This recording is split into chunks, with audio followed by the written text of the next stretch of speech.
Dr. Mark Snow here, chiropractic physician, author of Get the White Out or Come to the Dark Side. My book on this first part in the series on total health transformation. Also author of Sick World, the story of modern day slavery. Today we're going to be talking about something that is really quite of a plague in our diet, and that is white flour. And we're going to be talking about why that's bad for us and how our body processes that and what it does to our health.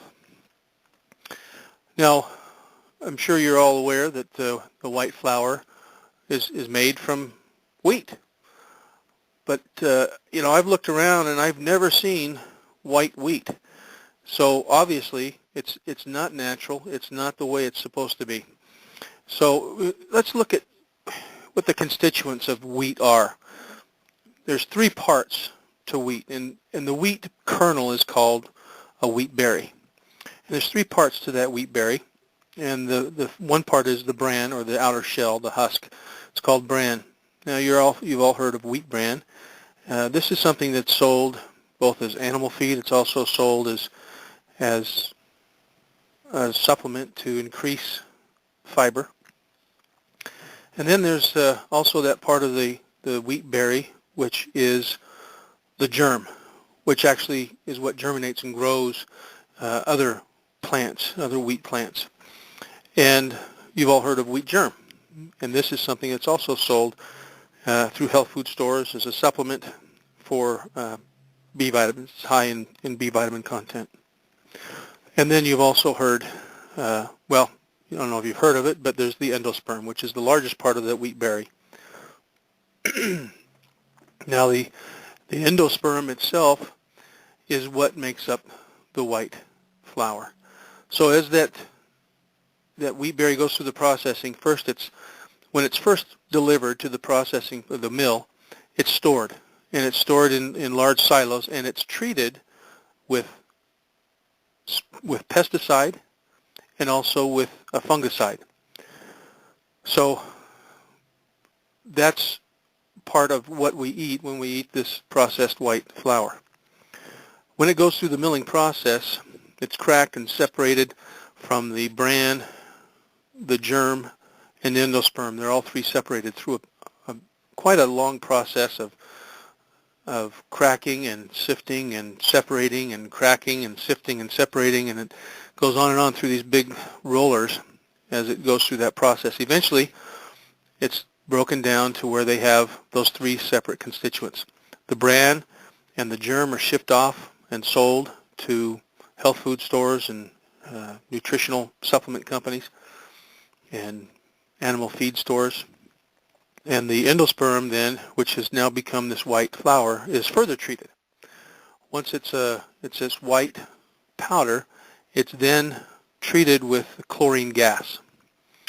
And what that does is it helps to age the flour, because it used to be that flour was aged over time, but because of the demand for the flour, it can't sit there for a long time to age, and so they treat it with chlorine gas to age it, and that not only ages it, but it also whitens it more, makes it really white and pretty. So what you wind up with is this pretty white flour, and a byproduct of that chlorination called alloxan. And alloxan is a toxic chemical, and we'll talk about that and how that affects us a little later in the program. Now, you've all heard and seen enriched wheat flour on packages of bread, made with enriched wheat flour. Well, what does enriched mean? I remember when I was a kid, Wonder Bread, their slogan was, Wonder Bread, build strong bodies in 12 ways. And it's because of the 12 nutrients that they added to the bread or the flour. So that's what enriched means. Enriched means they're adding nutrients to that flour. But the nutrients they're adding basically they're trying to replace what they've taken out through the milling process. And what they're adding in is really not the same as what they took out. Because, for instance, if they may say it's enriched with vitamin E, alpha tocopherol. Well, vitamin E in its natural form that's found in grains and found in fats and things like that is not just alpha tocopherol. That's just one part. It happens to be the most biologically active part, but that's just the one part of that vitamin. It also has gamma tocopherol and many other tocopherols and tocotrienols that are part of that complex vitamin we call vitamin E. Now the reason vitamin E, that alpha tocopherol, is so biologically active is because of all the constituents that it comes with that work synergistically with it and help the body to utilize it. So when they manufacture alpha tocopherol in a laboratory, it doesn't have any of those synergistic constituents that come with it in nature. And they put that alpha tocopherol into that flour and they say it's enriched with vitamin E. Well, the same things with calcium, magnesium, B vitamins, phosphorus, zinc, copper, all kinds of phytonutrients that they, iron, those are all things that they enrich the wheat flour with, or the white flour, and trying to add in what was taken out by the milling process. Understand, however, I say again, that it's not the same. It's not the same as what was taken out. Now, how does the body process white flour? As I pointed out earlier, the white flour is essentially only a starch and a loxane. Now, starches are carbohydrates, and they begin breaking down in the mouth when they're mixed with saliva. The digestive process continues in the stomach, and then in the first part of the small intestine, where they're mixed with powerful enzymes from the pancreas that continue the digestive process to turn all of the starches into about 80% glucose, 10% galactose, and 10% fructose. Now, elevated glucose in the bloodstream causes the pancreas to secrete insulin, which then causes the glucose to be moved into the liver, the muscle cells, and the fat cells for storage. The liver stores a lot of glucose, but it does have a limit. And excess glucose is stored in muscles and fat. So as the liver reaches about 4 to 6% of its mass in that glucose storage, then it stops storing glucose. Muscles usually don't use large amounts of glucose for energy unless it's during strenuous exercise or during that first couple of hours after eating. But they rely mainly on fatty acids for their energy. So when we consume large quantities of white flour, we're consuming a starch. This causes secretion of insulin from the pancreas, and insulin causes the cells of the body to take the glucose and store it or use it. The liver is the main storage place for glucose. When the glucose level, like I said, reaches between 4 to 6%, it begins to turn the glucose into fatty acids and combine the fatty acids with the sterol to make triglycerides. Now, triglycerides are the transport form of fats. That's the form that the body puts fats in to transport them through the bloodstream. The triglycerides then are carried through the bloodstream to fat cells where they are taken in and stored. So increased glucose leads to increased insulin, which leads to increased fat storage. The insulin also inhibits the release of fat from fat cells to be used by the body. So with increased glucose, we make more fat, and we prevent our body from using the fat that we've already stored. So white flour also, well, let me say, when I was a young man, I managed a family entertainment center, which had, as one of its attractions, water slides. Now, to keep the water in the pools and the slides clean and safe, we had to add chlorine. Now, this was done through an automated system that would keep the chlorine levels in the needed, where it was needed to be to prevent microbes from growing in the water. The system used chlorine gas, and it would monitor the water and add chlorine gas, secrete it through tubes as it was needed. Now, this required the chlorine to be stored because it's such a toxic gas. When we changed out the gas cylinders, we had to wear a mask, and the room had to had to be ventilated and had to have a chlorine gas detection system with an alarm, so that because it's odorless, it's colorless, so you can't see it, you can't smell it. But if you inhale it, it can kill you. So the system would detect chlorine gas in the air and then sound an alarm so you knew that, you were seconds away from dying and you needed to get out of there.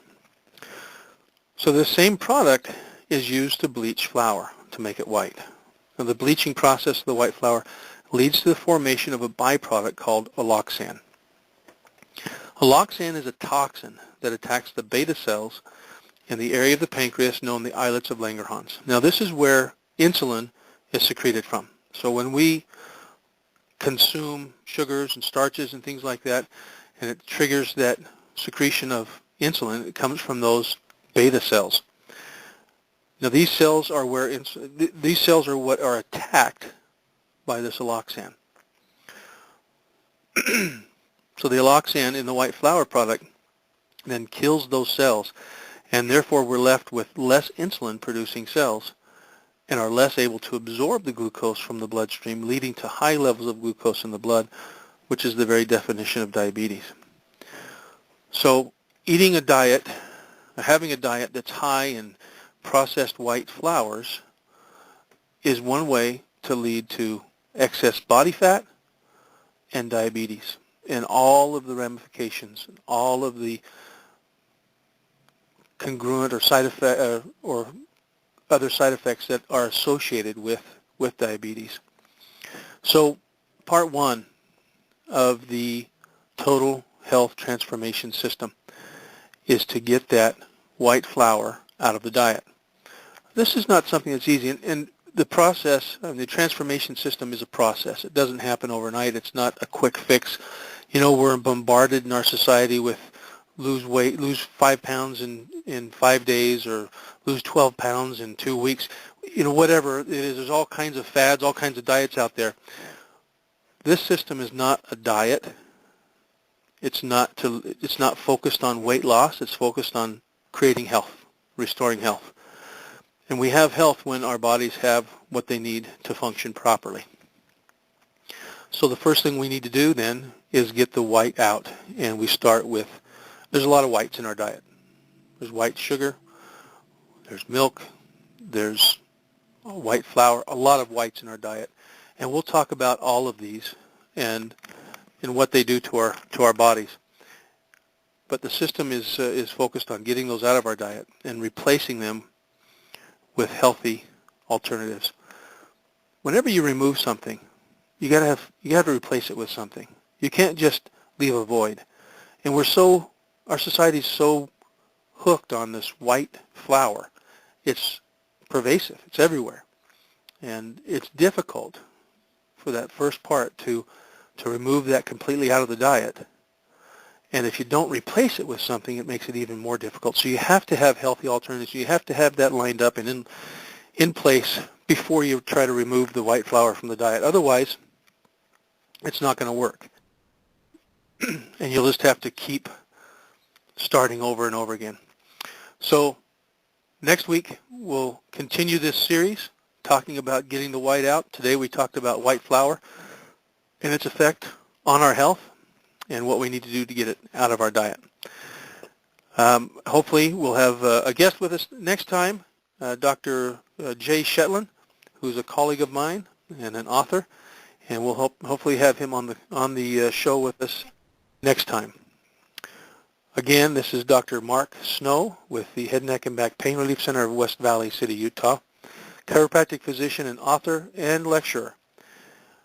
I'm author of the book Sick World, The Story of Modern Day Slavery, and also Come to the Dark Side, Getting the White Out of Our Diet. I want to thank you for joining us on the show today. Hopefully this has been informative and will help you in your quest to regain health. Thank you very much.